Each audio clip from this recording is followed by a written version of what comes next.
If you haven't listened to Josh and I on Uncover Your Magic, you have to listen to it because it was so well taken. I was like, everyone kept responding to me saying, "Oh my gosh, that was so amazing." And I love Josh. And I said, "Josh, let's do a Monday call. I think everyone would be so fascinated to learn about remote viewing. And you are the one to teach it because you are like one of the best."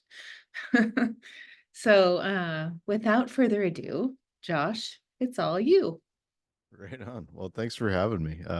Nice to hear from everybody on the way in here. It's an honor, honestly. I love teaching this stuff to people because it's just a super fascinating topic to me, and it's so much fun, and I feel like it's a really important thing at this time in history, in particular, for people to kind of become awake to their own capabilities, and to connect with something greater than themselves, and that's what remote viewing has always kind of done for me.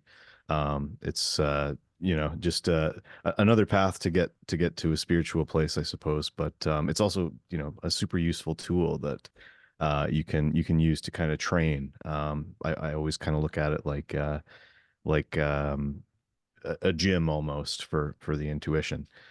So yeah, did you want me to dive right into the presentation and stuff, or Sure, you could ask what are you if thinking? anyone has questions before or what, Yeah, what you. if actually if anybody has questions, that might be a good way to get things rolling.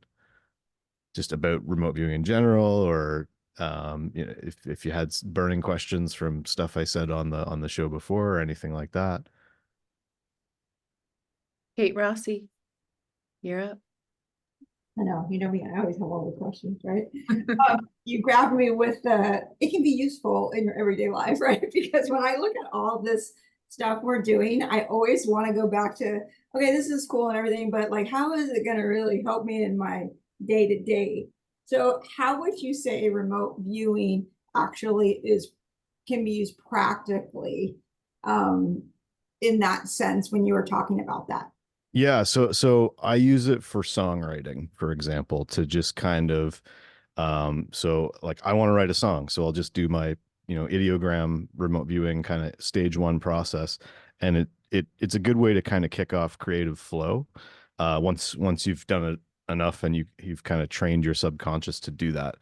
Um there are also like practical uses for targeting, so you can say okay, what's something I should be looking out for in the next week, just kind of generally, and you can sort of precog your week, to get a feeling for what's coming up. People remote view the news pretty frequently. I know people who use it for stock market stuff, for um, science and engineering, for writing certainly is a big one. I know a lot of. My mom's a writer, and I've got her signed up for the course. So she's finishing a book first, and then she's gonna learn. But it's I know some other writers who are super into it as well. But the main benefit, I think, is that when you adopt it as a practice for a while, it does have this kind of effect of being like a workout for your psychic senses.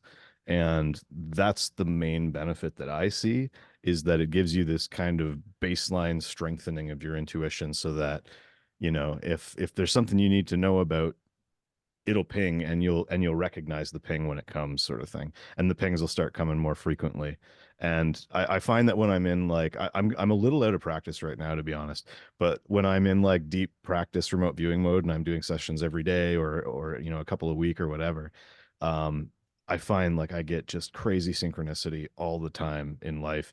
I did a session yesterday, and a bunch of crazy stuff happened that I can't really talk about right now today.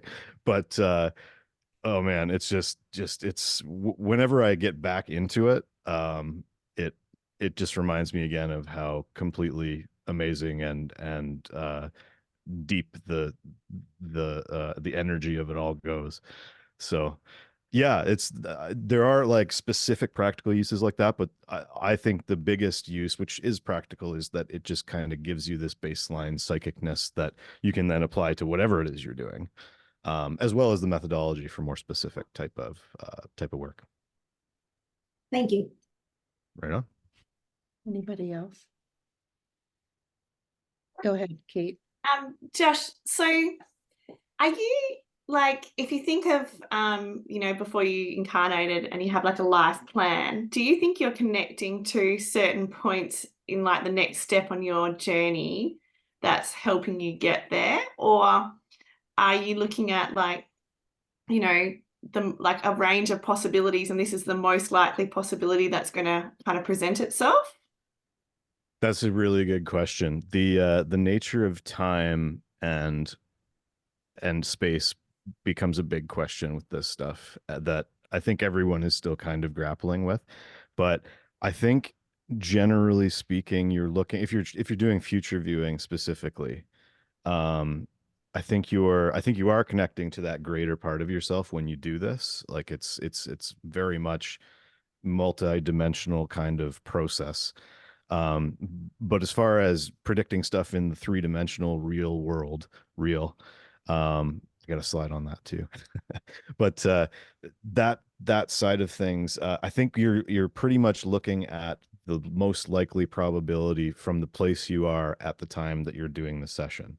So, for example, if somebody's doing sports betting, like nobody gets 100% on sports betting. So somebody's getting the wrong information, or maybe they're getting information that was wrong for whatever reality they landed in. If if you look at reality as something that's kind of refreshing over and over, or multiverse theories and all that kind of fun stuff. But I think yeah, generally you're kind of looking at the most probable thing.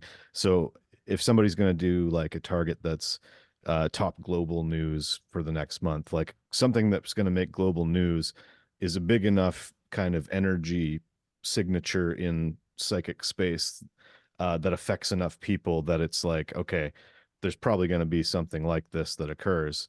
And I think there are certain things that kind of stand out in psychic space, maybe that more people agree to have as part of their consensus reality on this incarnation, or what have you. Those events like 9/11, for example, was one where we all experienced it. It definitely happened, and tons of psychics predicted it too. So like there was tons of kids that I remember. There was this story about just like kids were drawing the Twin Towers in the weeks before it. There were thousands of them, and they ended up a bunch of them ended up sending it into the FBI because they were like, "What is this? This is so weird." And anyway, there's a whole thing on YouTube somewhere about it. But yeah, I think that's kind of how it works. Julia Mossbridge has some really interesting talks about the nature of time and psychic abilities and things. She's also got a great book called The Premonition Code that I highly would recommend. Cool. Thank But you. yeah. Thanks. Anybody? Okay, I'm going to ask you, Josh. So when you were saying something amazing happened that I can't tell you, right? It's not exactly amazing. Oh, well, feel It's something not great that happened at work today that I predicted okay. and advised somebody of, and the thing didn't happen that I said should happen, and that's probably all I can say. Got it. But But so I'm kind of grappling with that. Today. It's been an interesting day, we'll just say. I know you're good at the news and you do remote view the news. Like I feel like this week, and all I do is listen to YouTube videos or podcasts and people like saying, "Oh, the 11th and the energy and the solar flares and this Yeah. election thing." And I don't watch the news, but Richard does, so he's filling me in on everything. Yeah. But have you done that? I haven't done anything for this month. I've seen some work some other people have done. I do feel like the next few months are going to be rocky in general, but I'm trying to just stay grounded. And sometimes I wonder if, like, staring into the abyss, if you are doing any good by doing so or not. You know what I mean? Like, so I've kind of become a bit uh dissuaded with this idea of remote viewing the news. Like, it's for me, at least for the last little while, because there's just so much bad news out there. But I've been using it more for like personal stuff and creative stuff lately, just to kind of take a break and try to steer myself towards more positive energy, I think, in general. So yeah, I've been off the news viewing for a little bit, just because of that, for my own mental health, I guess. Right? So do you want to start, Josh? If everyone's done asking. Yeah, Oh, I have a quick, can I have a quick Oh, question? yes, for sure. please. Thank you, thank you. And this may be ignorant on my part, but what is the difference of remote viewing and of intuiting something? Like what is the difference between that? You Are you using a you certain you are chair? you are intuiting the first part of my presentation, Oh. like bang on. Okay, okay, that's great. That I was actually, I'm like, should I ask? Should I not ask? No, Maybe it's it's a part of the great question. presentation. Maybe that's part of it. Okay, so No, then you know what? it is a I'll wait super until the important thing for presentation. sure. So I'm glad. I love the synchronicity there. I just need to be able to share. Yeah. How do I I do think you that? have to make him a co-host, right? And I'm gonna, Yeah. Can I just ask something one like question that. too? Yes, Wendy. Okay.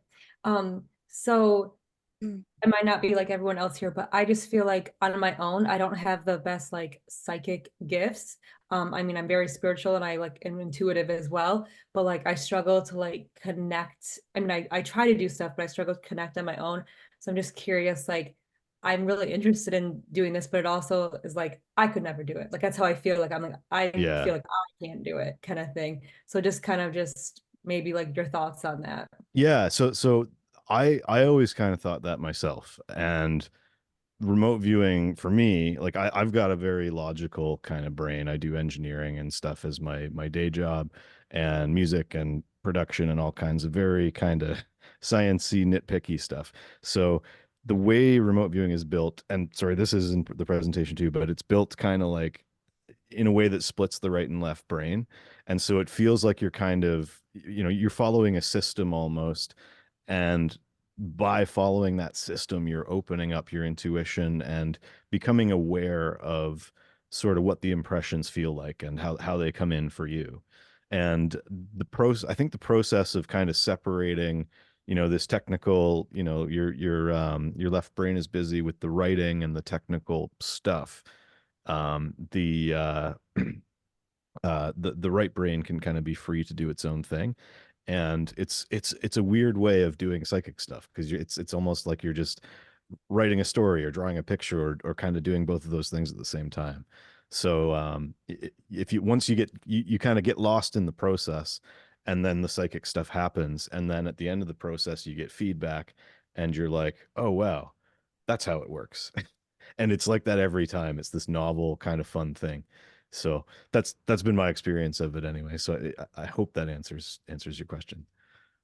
I think, Wendy, it's like when I remember going down his rabbit hole, it was like, right, like automatic writing or anything that you're using your intuition with.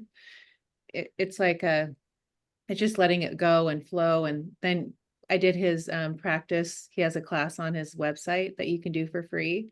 And I just trusted it kind of reminded me of when I automatic write, because it's just like you just trust and you just keep going, it's like, oh Yeah. my God. And then when the picture came up, I go, oh my gosh, that's like, it was crazy. So yeah. I love it. And Yeah. and I'm hoping that everybody here is going to have a similar experience tonight. So yeah, I guess without further ado, we'll get into it. We're going to first look at what is the difference between intuition and perception, and other forms of psychic ability. So that'll cover Janet's question. We're going to talk about creativity and flow states, and then ways of actually using your intuition for practical purposes, actual methods, of which remote viewing is one. So then I'll throw you guys into the remote viewing 101, just how it works, as quick as I can, and without being unthorough. And then we'll do a practice exercise. So make sure you've got a paper and a pen, 1 or 2 pages, however many you want. But just something to write with. You can use a tablet too, whatever works for you. So I won't spend too much on me. I've got a long experience in music and engineering and production, and I'm a trained remote viewer and intuition teacher. And my story started, as far as awakening to all this stuff in 2020 during the lockdowns. I started, transforming my health. I did this sober October remote viewing challenge, and that just became an obsession for me. It was just I dove right into it. So I kept going for 2 straight years with this stuff, learning everything I could, taking all kinds of courses. And, I did a bunch of Mind Valley courses and things about dreams, lucid dreaming, and the Silva method, and all kinds of stuff, energy work, just the basics. And yeah, it just kept improving my life. So I decided I had to help people. But I'm definitely not a guru. I am a student of this stuff. I just find it so fascinating, and I love to share all the fun stuff I learn about this stuff on a daily basis. So yeah, that's what I'm trying to do with Rockstar Intuition. So thank you so much for being here and listening to all my stuff. um, so intuition and perception, these are important things to define. So the technical definition of intuition, as I was taught it, was that it's just the ability to know or understand something without knowing how you know it necessarily.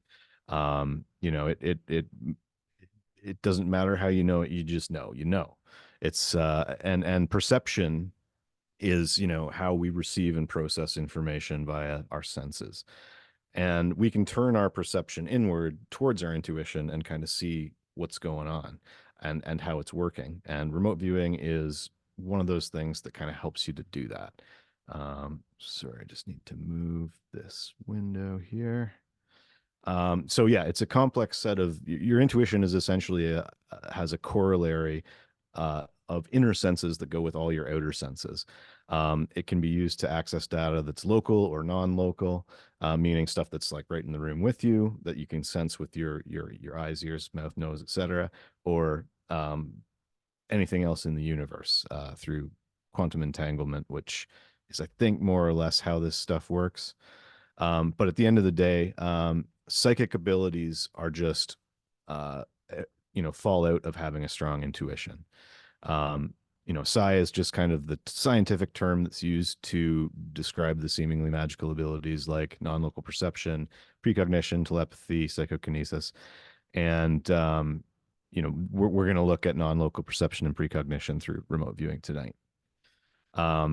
So I mentioned these inner senses. So these are what we would know classically as the clairs. So your clairvoyance, which is your inner sight, your clairaudience, which is your inner hearing, gustance, alience and gustance is smell and taste. I learned that last year and thought it was just a weird thing. But you can use clair smell and taste, and I use it in remote viewing all the time. You can actually get like really useful data from that. And then claircognizance, there's a few forms of that. So just kind of understanding, just kind of knowing, the somatic type where you feel something in your body, empathic where you're feeling emotions, and this goes to the chakras and things like that too. But that's your set of internal perceptive senses. And I see intuition as the operating system where all these different perceptive apps live. So I hope that answers your question, Janet. I think that's what you were looking for there. And yeah, so it's you have these internal perceptive senses for internally sourced information that you can get through your intuition. So you can activate your intuition anytime you meet a certain set of criteria, but it's basically a physical and mental process, and it's a jam session between your conscious and subconscious mind.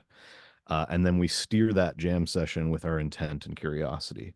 We use our conscious mind to cue the subconscious and take us on a journey to get, whatever information you want.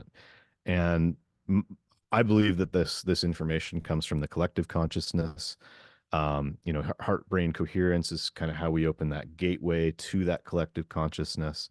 I think I'm probably preaching to the choir in this group on this stuff, so I won't go too much into all that.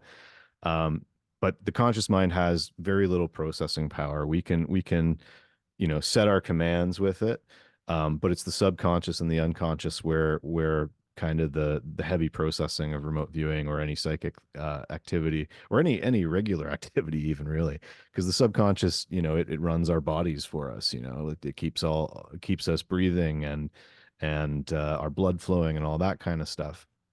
But it's also an information repository. The subconscious remembers everything you have ever experienced in a degree of detail that we can't even really comprehend with our tiny subconscious 5 bits of processing per second.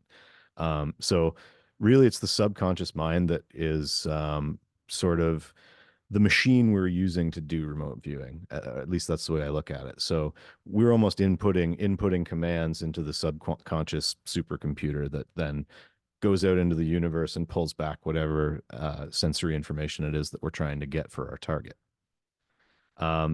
So again, creativity and remote viewing, I have seen so many corollaries between this since I've dove into this all, that I really think, there's a huge link here. And the more I dove into it, the more it kind of became apparent that that was true. So what I discovered was that, psi seems to operate in the same place as creativity. So, your right brain is your creative mind, your left brain is your analytical or logical mind. And I've been told that's an oversimplification by people who know more neuroscience stuff than me. But it works the best when your rational mind is occupied. So one example of that would be, if I'm playing guitar on stage and, my hands are busy and I'm busy following these patterns, that allows the music to flow through me because I'm open to it. Another thing, if you go on a walk and you get great ideas on this walk, that's because you're in locomotion and your body is moving and your logical mind is busy, keeping you from tripping on the trail or whatever. So that's why those ideas always tend to flow in nicely when you're going for a walk. So yeah, you want to get in the zone to do psychic stuff well, just like any creative process. And again, it's all between the head, the heart, and the gut. Institute of Heart Math has lots of great stuff on that.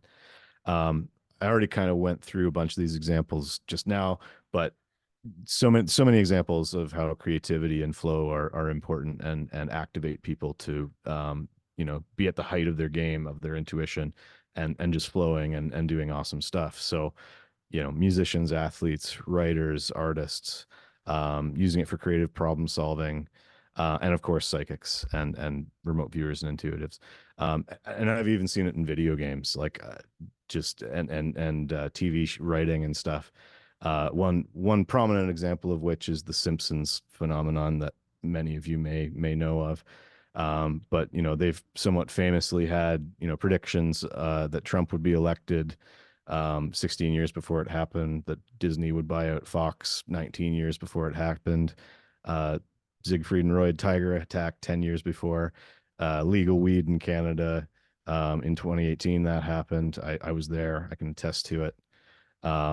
And my theory on that is that, this is just a bunch of creative people. Their job is to write a show about, world events and real stuff and kind of poke fun at it. And so sometimes they are going to grab real stuff with their intuition when they're in their writing process. And there's examples throughout history of that too. There was a book called The Wreck of the Titan, written in 1898. And I think that title may have come along later, but it literally it described the exact Titanic disaster, 10, 12 years before it happened. And then, throughout history, there's tons of that. But also as far as just examples of people using intuition, again, I don't need to tell you guys this, but shamans, prophets, mystics, intuitive arts like astrology and tarot and channeling and automatic writing, but also the U.S. remote viewing program and the ancient practice of dowsing. So dowsing is another one that I like. I do a lot of dowsing just with my palms, like the energy centers in the hands. You can ask a yes or no question and train up on it. But it's something to try out sometime. But that's a somatic type of psi, so that's physical in the body. You can incorporate that into remote viewing too, and you know, you can feel if stuff is warm or cold. You can use it to chart out timelines and things like that. Time can be tricky in remote viewing, but dosing's one way to sort of rein that in and answer the when and where questions. Because viewing is for the who, what, and how questions. And as we get into it, you guys will see why. But you know, it's a structured method for psi. It utilizes all of those sensory gateways, all of the clairs, and it's only considered remote viewing if you are blind to your target. You have a specific target that you're going after, and there is feedback for your target after the session, so that you can see, okay, yeah, I did a session. Here's the thing that I was trying to get, and then you compare the two. That feedback is where you close the time loop, I guess, and it's a critical part of the process. Not only because as you're learning, you want that feedback to be able to say like, oh yeah, I got this right, I got this wrong, etc. But there's something about going through that data after you had seen it, and you know, kind of giving yourself a pat on the back for everything you got right, that I feel like it just levels up your game as you do it. You know, it's like watching your games again after practice or whatever to get the reps in and improve. So it's a critical part of the process.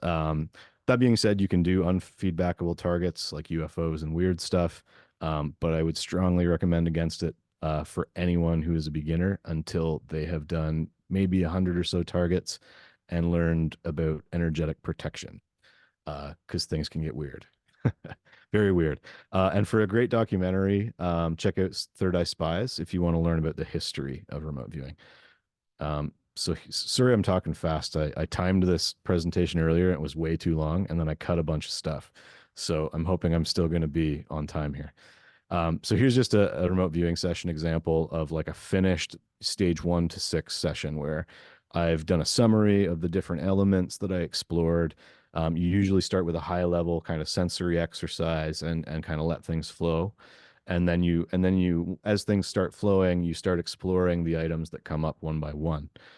So this is where I've brought together all the items X, Y, and Z that I kind of detected in my session. So X was like, I was pretty sure it was a tractor.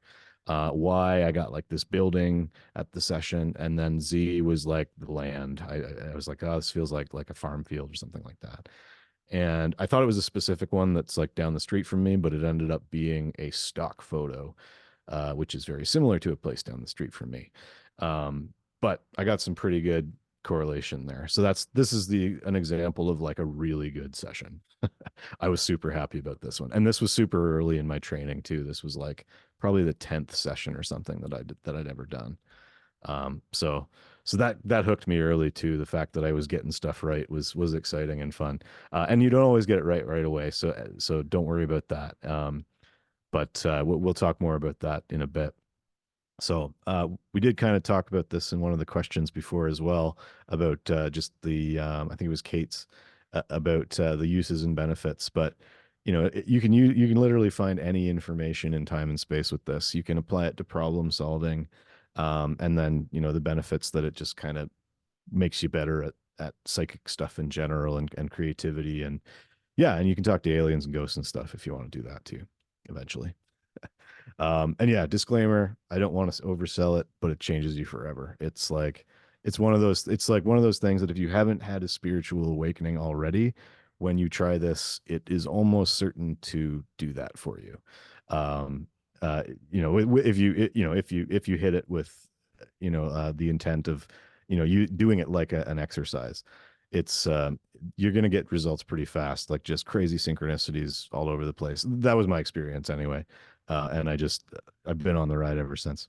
So yeah, one big assumption around this is this idea that everything is energy. You know, science has proven that the universe is not locally real. You know, the quantum physicists are starting to come around to basically where Obi-Wan landed in the 80s, that, you know, the force is this energy field created and is all around us, and it's totally real. Every religion in history, there's like 95 examples of this kind of universal force energy. We breathe it in, and it fills us and allows us to do all this wonderful stuff. But the way I see it is as the universe being a song, and just energy that's in vibration, a symphony really. And we are the instruments of that song. And since everything in reality is kind of made of this quantum entangled energy, we can tune our instrument into any other, vibration that's out there, and it's going to resonate, and we're going to be able to perceive those resonations. And that's kind of how remote viewing data comes into our energy field, and then out through our hands, or sometimes I record my sessions with vocals, and you just kind of let things flow however it feels best for you, either with audio or drawing or writing or some combination. So yeah, the history of it, we kind of talked about that. Third Eye Spies is a great resource for it. It was a military program developed at Stanford Research Institute, SRI. This is Hal Puthoff and Russell Targ. They were the scientists behind it, and Ingo Swann, who was the artist they consulted with.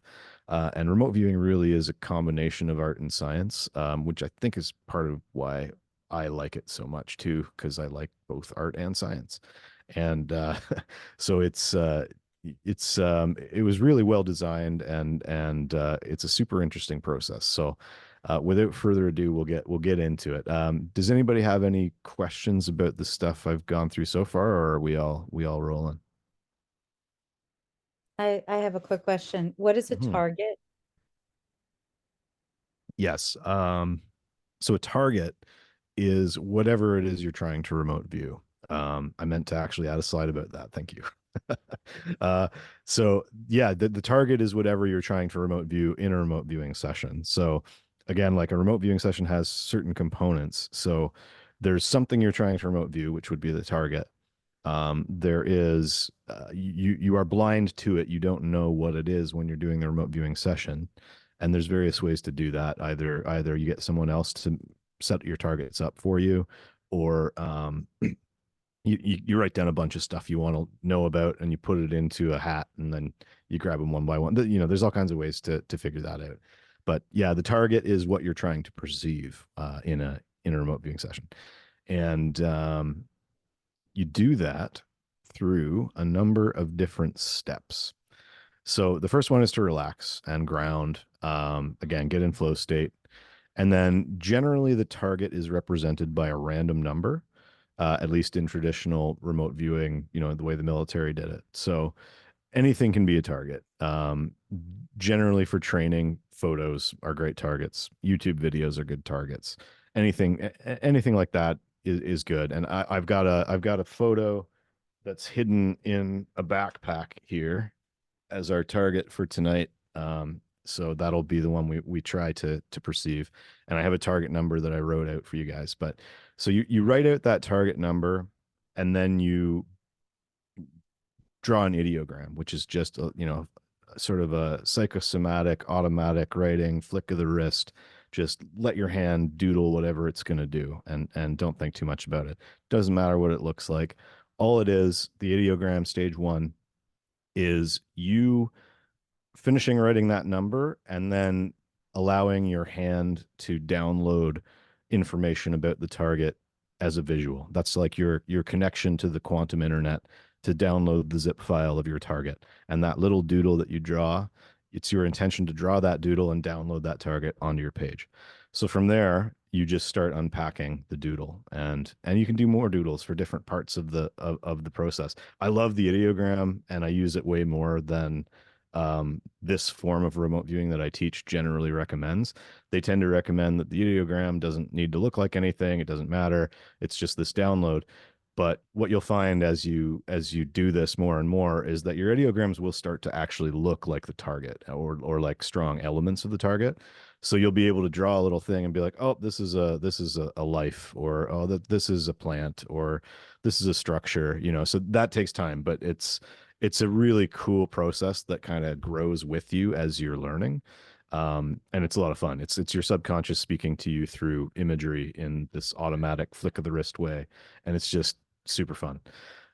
So from there you go into stage 2, which is, you kind of probe at this ideogram and you ask your subconscious, okay, what do I see here? What do I smell here? You go through each of the senses and you ask your subconscious for that sensory information to bring that forward to you. I find it comes in bursts of 3 usually. I usually start with colors, just for whatever reason, colors seem to come through well for me. And then I'll usually go to sounds, and after that I'll go to shapes and structures and things like that, and then I'll usually do like smell and taste and things like that last. But sometimes sometimes you'll just get an image of something in your head, and that's if it's something that comes up that you can name as opposed to like a sensory type descriptor.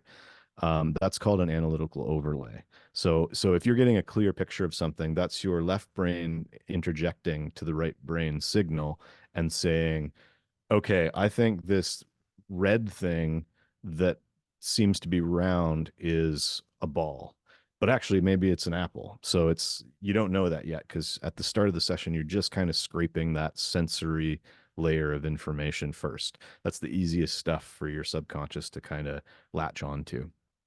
And in my course, I've got this big list of like sensory descriptor words and there's an exercise where you like read them and try to feel them with your inner senses and be like imagine basically what those things, imagine sensing those things. And that's kind of like a training to get better at that, because some people do have trouble with the sensory stage of this. But yeah, once you've kind of gone through all the senses and gotten a little bit of information, then you go into stage 3, which is where you kind of sketch anything that comes to mind, or even just do another kind of automatic sketch. You can sketch whenever you want. You don't have to do the sensory stuff first, but that's kind of the traditional way, and it seems to work pretty well. And then after that, there's kind of this matrix analysis thing that you do where you talk about the tangible things at the site and you kind of reorganize the data you got from earlier. But that's kind of the way it goes. And then you do sort of a rinse and repeat of each of these stages for the different, ideas that come up. So the different kind of major things that you can name that you set off to the side. You kind of come back and you run stage 1 to 3 again on different elements to kind of unpack. It's almost like a Russian doll of data that you're trying to unpack. So again, yeah, step 1 is preparation. Like a musical performance or an athletic performance, you want to do a warm up. And so any kind of meditation is good for that. Binaural beats, listening to music, doing some exercise, whatever you want to do. It doesn't really matter. Just something to help you chill out. And then you set up your paper and kind of write down any thoughts that are bugging you or whatever off to the side, and kind of mentally set aside anything that's up in your energy. And you don't have to write it down. You can do it in a journal. You can just note it mentally. It's just to kind of get clear on things before you try to get into the target. Because if you don't do that, your first few pages of data are just going to be whatever your subconscious needs to spit out at you. So I actually had that happen last night too. So yeah, I didn't do a proper cool down. So bad structure already. But yeah, so then step 2, once you're feeling kind of chilled out, I'll do some tuning forks before we do our session. Then you connect, you do your ideogram. Don't think, just draw. That's an example of what kind of a crappy one looks like that I did when I first started. Actually, I think this is the tractor session. Doesn't really look like a tractor or anything, does it? And then yeah, it shouldn't take longer to draw than it takes to say the word ideogram in your head. So that gets you your download. This is kind of what a cool one looked like. So if you see this line, I don't know if you guys can you see my arrow here? Okay. So that's my target number. I wrote my target. This was I was using an app trying to figure out what image they were going to show me in 5 minutes or whatever. So this is kind of what I call the transit line. This is what my ideograms look like. There's always kind of the start of the line, and then there's this little eye, and then whatever comes after that is the target. So you can kind of see here this shape of the bridge. This angle here is my symbol that I always know means structure. And then you can kind of see the waves of the water. So this ideogram actually had like all three of the major components of this in it, which was really cool. So that's why I use it as an example. But a lot of my ideograms kind of look like this. And then, so after this is kind of just more of that session. So I give myself, you give yourself commands, to, move to the front of the target so you can perceive it in different ways. Again, this is in your later passes once you've gotten the initial sensory information. And so you can see it started coming together as a structure. It was large and I had all these colors. And anyway, yeah, I ended up choosing that picture in the app. It shows you two different pictures and you pick the one that most closely resembles your data. And then it'll tell you if you were right or wrong. So it's actually harder than viewing a single image because your subconscious has to avoid the wrong one at the same time. So it's better to train with single targets. But the app I was using for that's called RV Tournament, and it's free and very easy to install on your phone. So it can be a fun little tool to practice. So yeah, key concept, analytical overlay. So I already kind of mentioned that's like anything you can name, any really like strong impression that's a thing, a noun. If you can name it, you set it off to the side. And I love this Albert Einstein quote, or at least it's attributed to him, that the intuitive mind is a sacred gift and the rational mind is the faithful servant. And we've created this society that honors the servant and has forgotten the gift. So analytical overlay is when you're allowing the servant to interject and to color the information in a way that may not be helpful particularly. So that's why you always write those things off to the side. And as you get into the later parts of the session, it might come back again and again, and it might be completely right. You just have to make sure to set it aside at the start because you can't, it's hard not to jump to conclusions sometimes, but a lot of the times if you do and you don't kind of take that time to unpack the data, you end up kind of getting off course, or it's easy to get off course into, something that you've kind of created. So yeah, so from there you go into your sensory data. So this is just kind of what a page looks like. You might want to kind of set your page up like this, have a spot at the top for your little ideogram, and then lay out your senses. Like, oh, my dog's singing upstairs. I don't know if you guys can hear that. But yeah, so your visuals, your audibles, texture is another important one. And that can give you a lot of good information. And this over here is kind of the analytical overlay where I wrote down the things on this session. So again, you can see even early on, I was getting this feeling of like a rusty tractor and cobblestones and wheels like a tractor and farming and all that kind of stuff. So, yeah, it's, again, for the exercise tonight, that's not critical. We're just going to try and get whatever information we can. And it's good to kind of, when you do your sketches, to use like the ideogram kind of language for it. But again, that's a little more advanced, and I don't want to go super into that tonight just because I want to make sure we have lots of time to do the exercise. But essentially, once you've done the sensory information, that's when you kind of want to say, okay, what are the main elements of this target, like based on the sensory information that I've done. So the last one you do after you've done, whatever senses you feel like trying out is dimensions. Okay. So like what kind of shapes and things are there.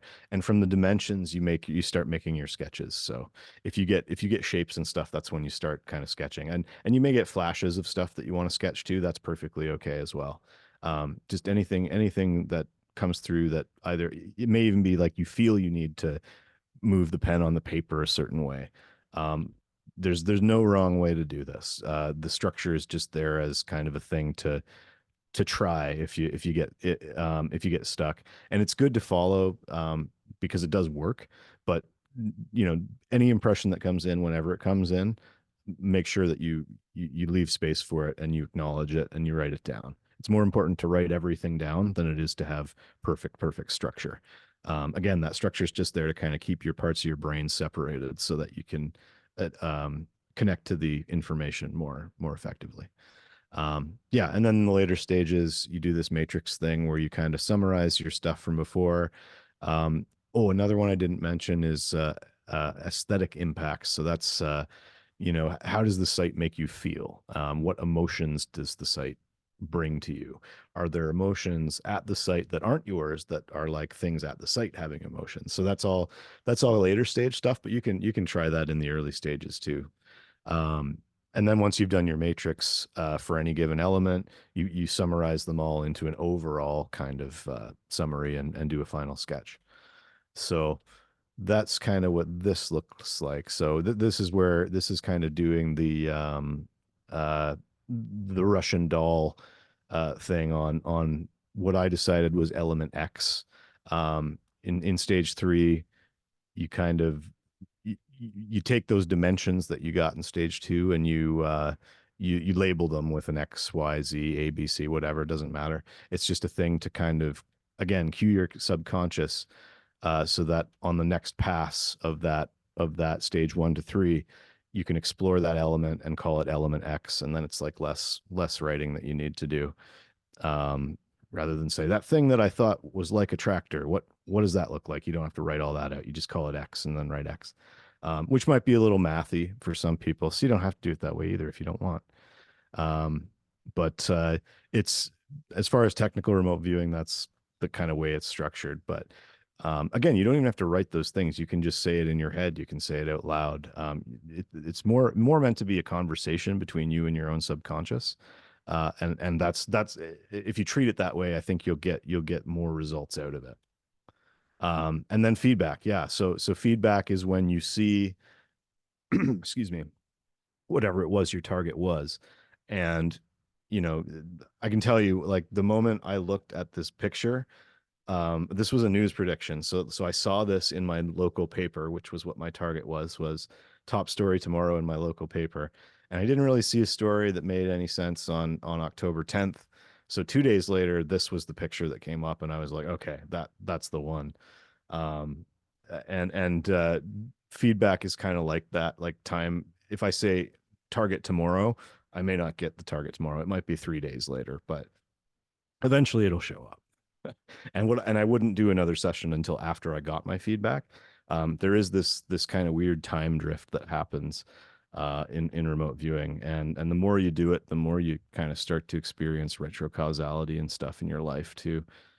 But yeah, just one of the many fun things you can expect as you open up your psychic abilities. So let's try a target. This is the target number. And I'm going to go back a couple slides. Just for the target number, I just wrote the date today. So it's a random number. That number represents the photo that's in my backpack. I think it's also on the next slide. So I'm going to just go back 2 slides just in case, so I don't accidentally reveal the target. But we'll start with a little cool down. So I'm just going to play the tuning forks in the microphone here, and we can just kind of get into a place of being ready to remote view. 1 second.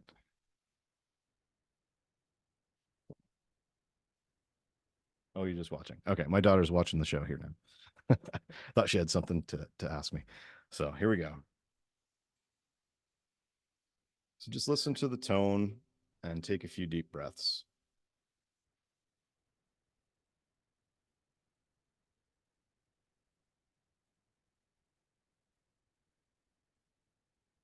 Just imagine yourself grounding down to the earth and connecting up to the universe.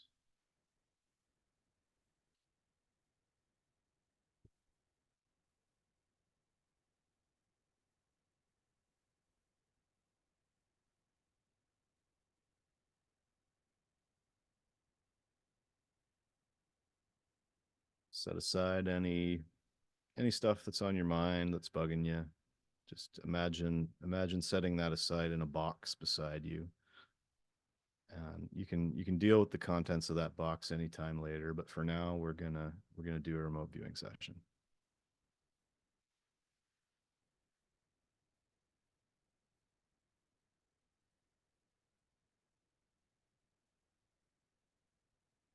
One more breath in, one more breath out. Grounding in, releasing out.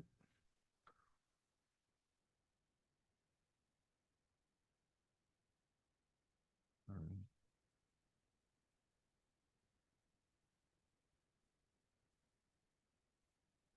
Awesome.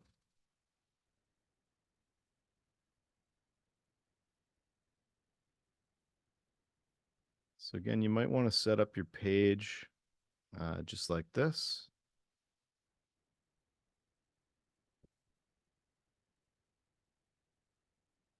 Just have some space at the top to do your ideogram. And then, oh, no, yeah, here we go. That's the right slide. You can set some space at the top to do your ideogram.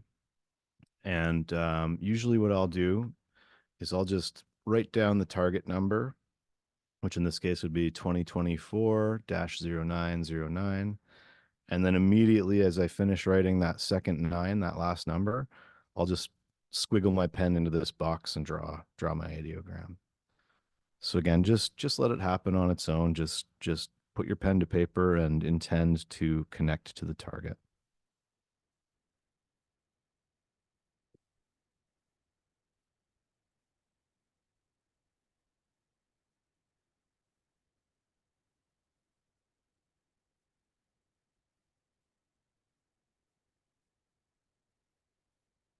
You can do more than one if you want to.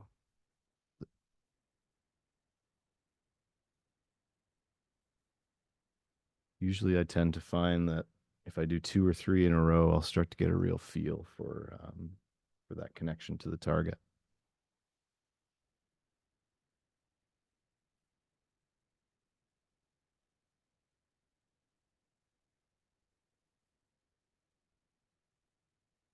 So once you've drawn an ideogram and you're happy with it, you can kind of trace over it a couple of times. So, oh, that didn't work. I was trying to get the annotation going, but it's not going to work for me today, I guess. Maybe this one here. Yeah, so let's say that's my ideogram. You can just kind of trace along it and feel, okay, what do I feel from this ideogram? And then as you're tracing, start asking yourself these sensory questions. So, what do I see? What colors do I see at this site? And then just listen for what comes up. Feel it out. What do you see? You can close your eyes if you want. You don't have to. You can keep your eyes open or close your eyes, whatever works for you.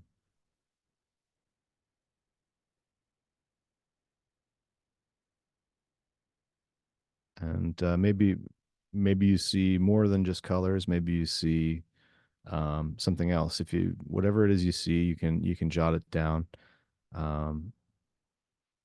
If it's again something you can name, put it off to the side. If it's a fully formed impression of something, just jot that off to the side. And then maybe you can maybe even look at that impression if you do get kind of these full impressions and ask about them. Ask what do I see? You know, what about this thing that I'm seeing or is related to the target? Why is the target like that thing? And leave lots of time when you ask these questions too. I'm going to stop talking here for a minute, but and let you guys do that. But just go through each sense. You know, ask yourself what you see, what you hear, what you smell, what you taste, and just take a few seconds in between each ask and see what comes up. Just let it flow. And you might not, excuse me, you might not get anything for a particular sense. That's okay too.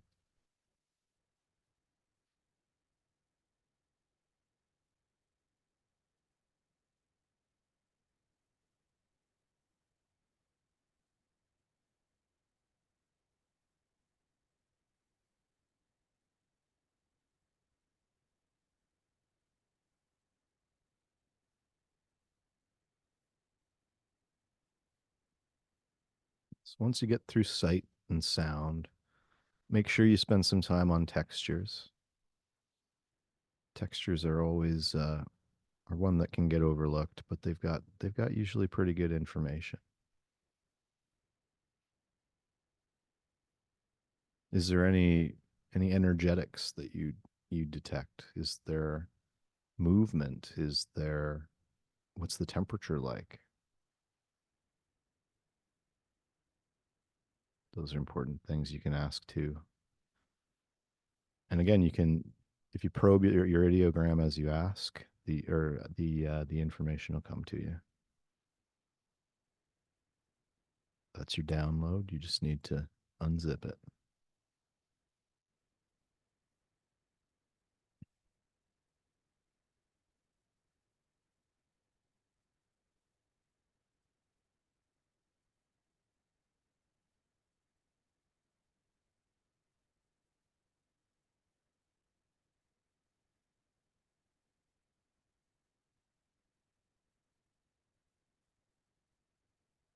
So you can go back and ask about the same senses if you want to, if you didn't get anything on the first pass. And make sure to draw anything that comes up as well. Once you're ready to move on.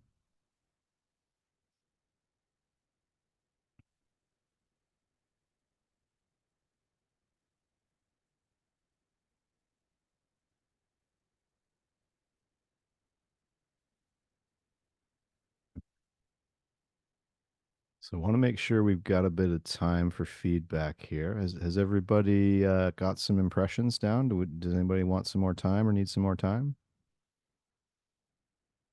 We're just trying to get some surface level stuff. It doesn't have to be a full session. You're just trying to see what you can grab.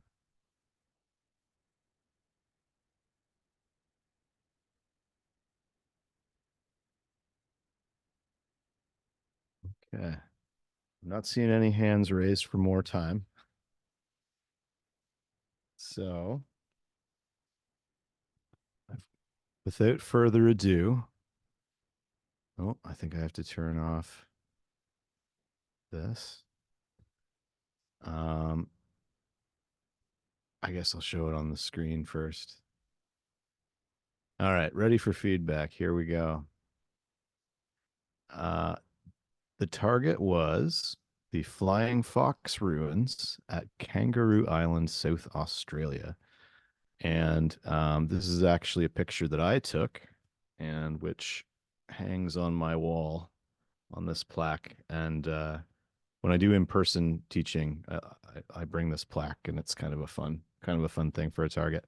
But yeah, I had this target with another class recently, and they all got really interesting data, and I thought, it was just a fun target. So I'd love to hear what people got and how that worked for you.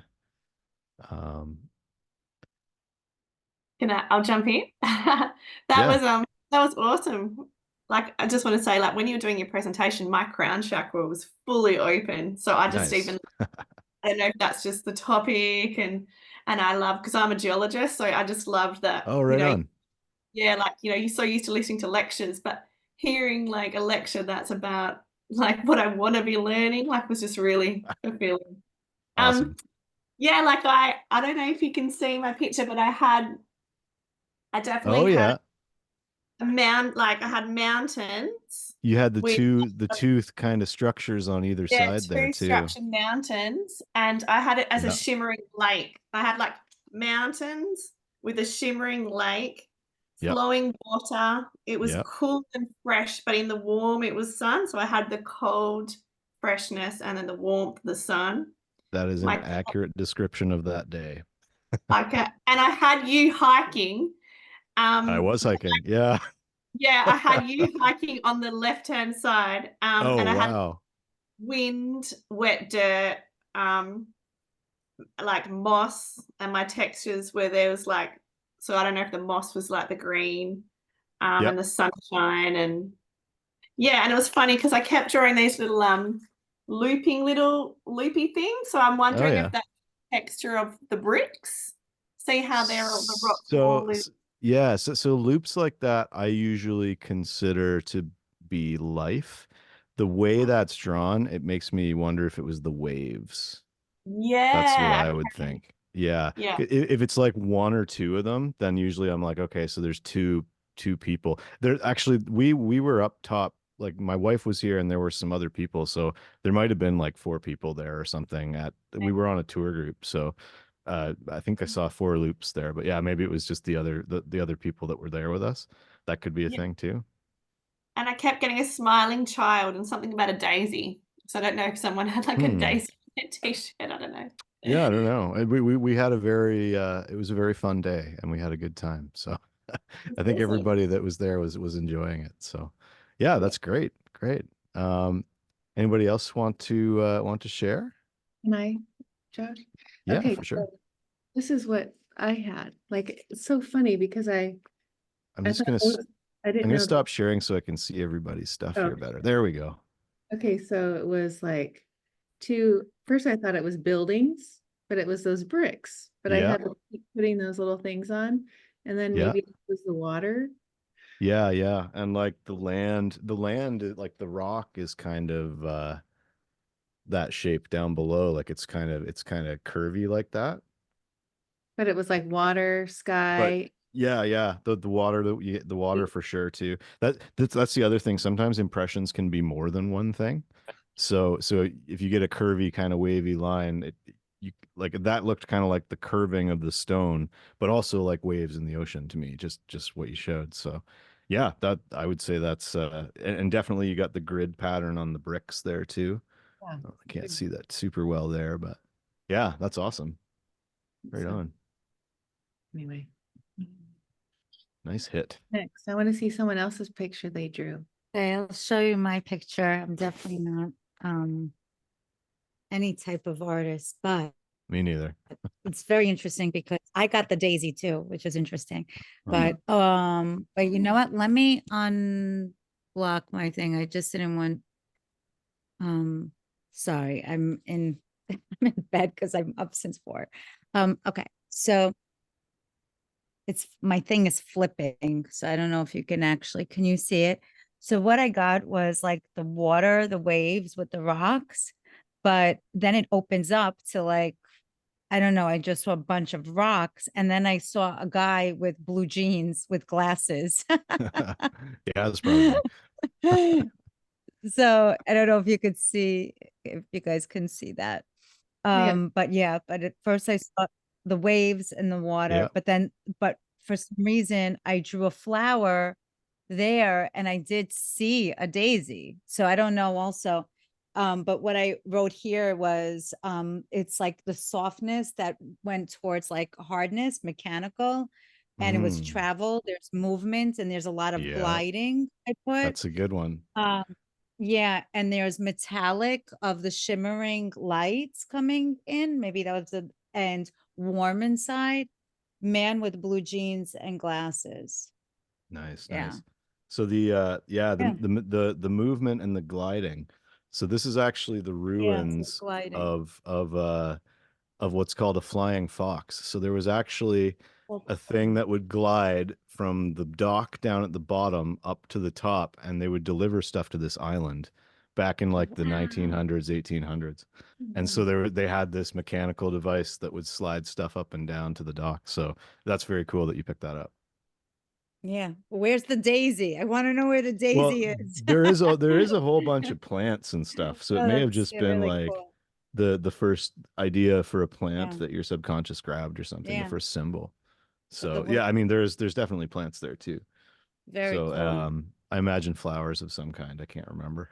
I'm sure there's some somewhere. It's a big hike like out to that spot. So it's a very kind of rugged natural area. So that's You funny that everyone's two getting daisies. daisies. Yeah. I love You it. two daisies. Like, that's so funny. Hey, I'm Chef. sure I'll find like something tomorrow in the same photo album that's got like pictures of daisies or something like that. Or there'll be like it was probably something nearby. That's the other thing. Like you get different bits of stuff that are like not even in the picture. Like getting me, like the guy in the jeans. So that's hilarious. Yeah. And anybody else? Yeah, I can show. It might Right be on. hard to see, but I did. It's funny because at first I got this like first line with the kind of like it looks like more like the mountains Yeah. but then it sort of turned into like a turret, like a castle turret. Yep. And I kept drawing that over and over again. And I see how that was probably like the brick Yep. structure. For sure. I kept seeing like gray stone, but then my mind kind of took it in the castle direction. Yeah, I think this place was like kind of a like fortress slash lookout type location. It's like it's ruins now. Like it's just these couple of bricks. They've got like a trail that they've restored, and then there's yeah like this other building kind of like back into the left of the image from where I was taking the picture. And it's yeah, it's almost like an old fortress or castle or something, and it's all like crumbled down to nothing. So yeah, it's cool that everyone was getting so much of the structure. That's great. I love it. Anybody else? Can we see your I'll artwork? go if I can. Yeah, right on. Mine wasn't anywhere near as detailed as your all's.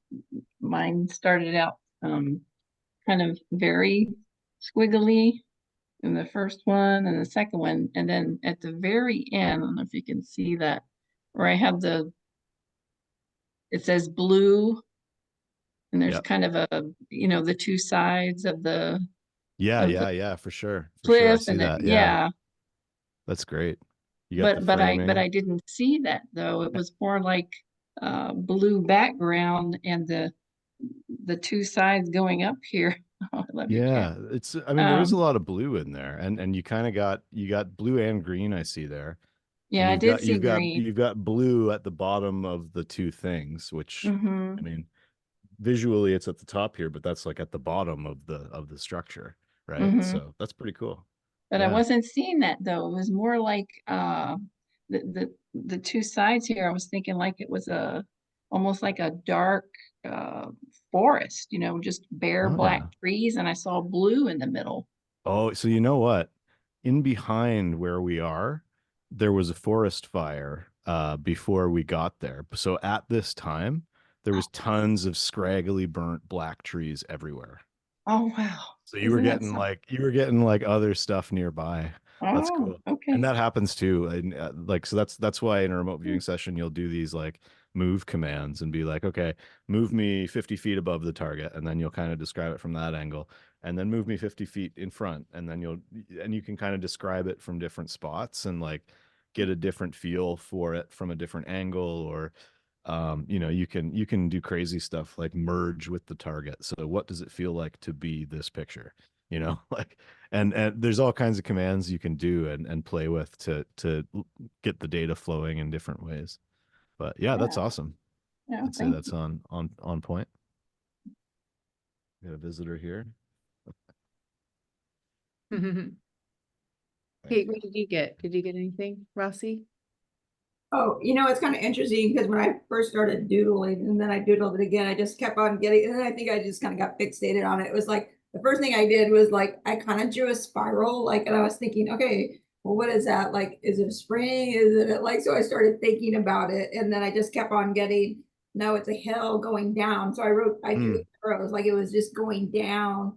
I didn't really draw much. It was just kind of like words like that. And then I kind of asked, well, what do I feel here? And it was just kind of like you feel a breeze, and Yep. it's like just really trying to get me to, draw arrows. And I wrote hill, spiral, and then down the mountain. I Yep. wrote like so. That's the key element there. Yeah. Yeah, so that's It's kind of like yeah. where I was, not like super detailed, but just like you're going down, and like I even drew like this. First, I thought it was like a snake. I just drew this line that just went like this, that really just made me feel like I'm moving down pretty steep, and it's going.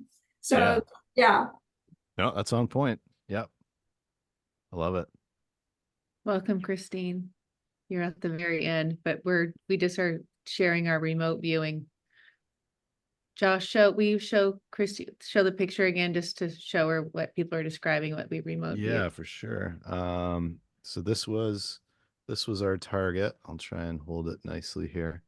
It's a picture of Kangaroo Island, Australia in March of 2008 when I was there and took this picture. So it's this old kind of elevator for supplies from like the 1900s called a flying fox, where they would, and maybe this is where your spiral came from, Kate, because it was like a wheel that they would, I'm not exactly sure how it worked, but the supplies would kind of come up on this lift, and I imagine people were pulling it and or cranking it or something like that. So that's probably where that spiraling motion came from too.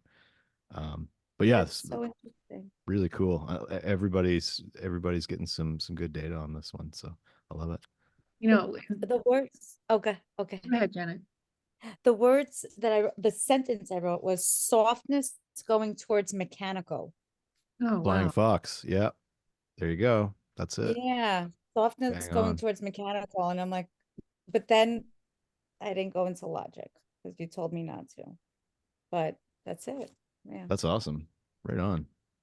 When I was Hmm. drawing like the brick things, and then I kept drawing I thought in my mind, I was thinking it's a building, right? Like at the Yeah. time, it was like I was getting these two strong structures, and I kept thinking, okay, is it a city? Like where I'm like seeing the sections of a window. That's what I kept seeing.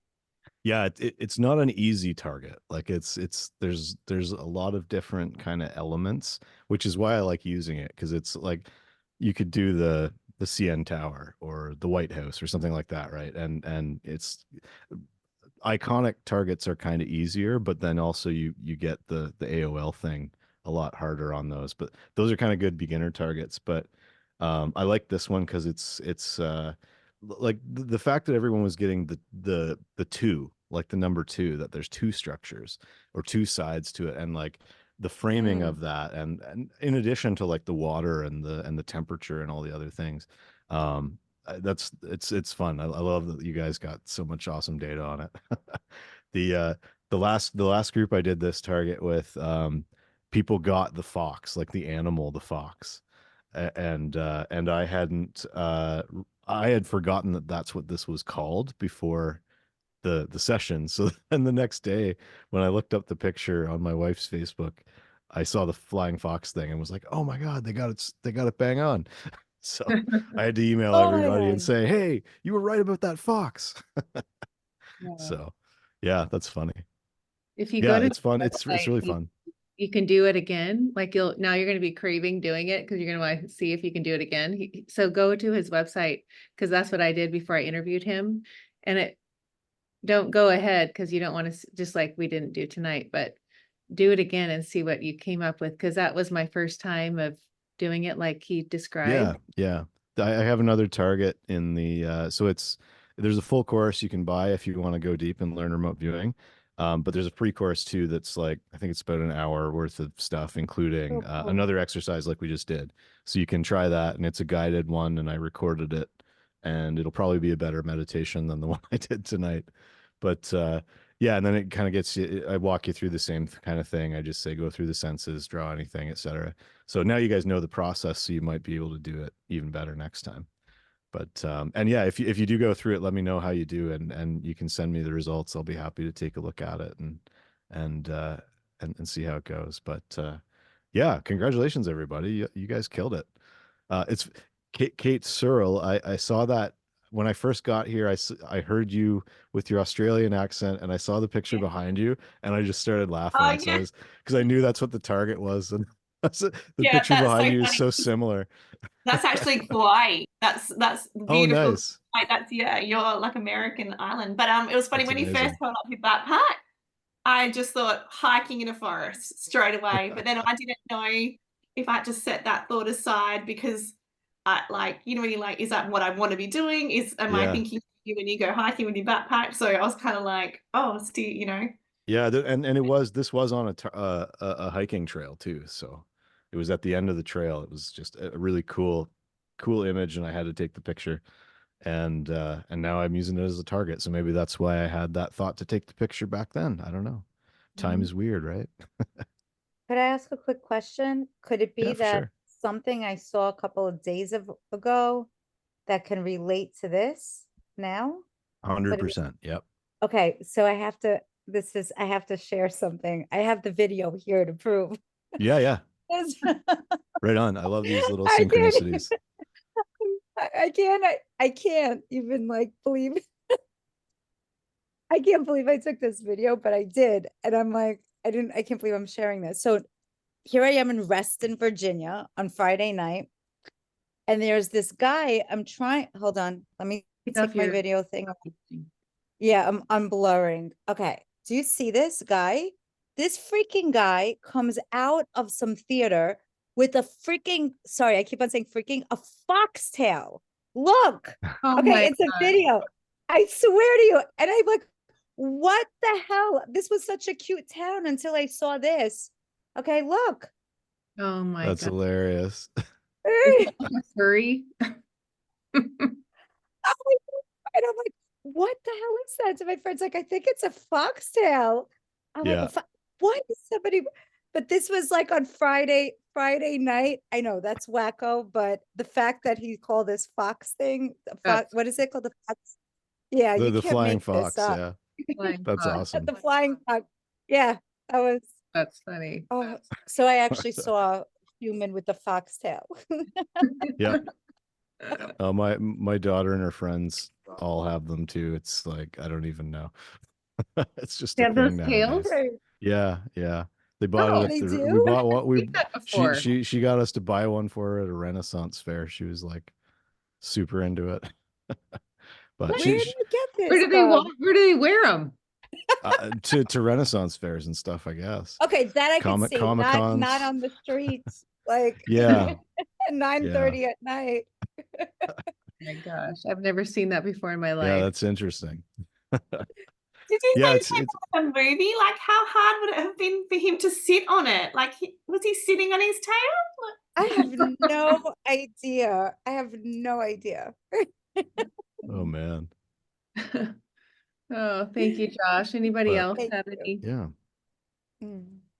Christine, you're gonna have to go watch the replay and do the remote viewing and send me a picture of what you did. It was so fun. Oh, she might be spoiled on the target now though. Oh yeah, you're right. Never mind. Go to his website and do brush one. Yeah, that you- I do have another one on there. Yeah. It's not That's the same. awesome. Oh, thanks, Yeah. Josh. That was so fun. Thank you. I Thank had a blast. Thanks for having me. I just love like teaching people this stuff, and especially people like you guys who are into this kind of stuff. That's the hardest part for me, is finding people who are actually interested in these topics, because like there's more and more of them every day, it seems, but they're kind of few and far between. So yeah, thanks so much for having me. It was great to meet everybody. Thank you. Yes, Thank you so much. Thank you. That was great. It was so fun. So much fun. All right. Thank you. Good night, everybody. Good job, everyone. Good night. Good night. Thank you. Thank you. Thank Bye. you, Ashley. Next one is October 7th with Sarah Renee. She's a local. She lives in La Jolla, and she's going to be one of the guests at the retreat November 3rd. And she's going to, if you haven't listened to that episode, she was on it a couple years ago, but she's going to do amazing things at the retreat if you guys are going to come. And she'll be at the guest, so you can meet her before the actual retreat. I know most of you aren't coming to the retreat, but I know Mish and Kate might. Anyway, thank you all.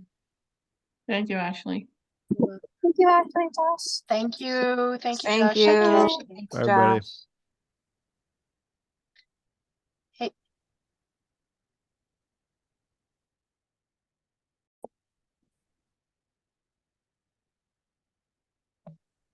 Hi.